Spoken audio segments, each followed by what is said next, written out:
Israeli সেনাদের হামলায় গেল ২৪ ঘণ্টায় দক্ষিণ গাজার রাফা ক্যাম্প এলাকায় অন্তত ৪৫ ফিলিস্তিনি নিহত হয়েছে। আহত হয়েছে আরও ১২ জন। সংবাদ মাধ্যম বিবিসির প্রতিবেদনে এমন তথ্য দিয়েছে দেশটির স্বাস্থ্য বিভাগ।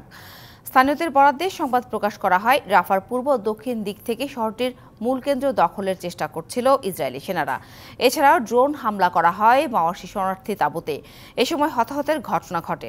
এদিকে ইসরায়েলি সেনাদের দাবি, শরণার্থী শিবিরে হামাস অবস্থান করছিল। এছাড়াও অস্ত্রের ঘাঁটি রয়েছে বলে দাবি করে তারা।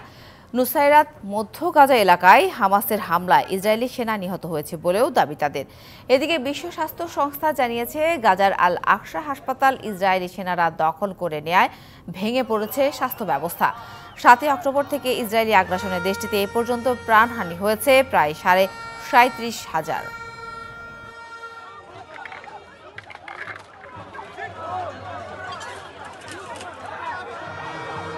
নগদের কাছে সব গ্রাহকই প্রিয়, তাই তো সারা দেশে ক্যাশ আউট চার্জ সবচেয়ে কম।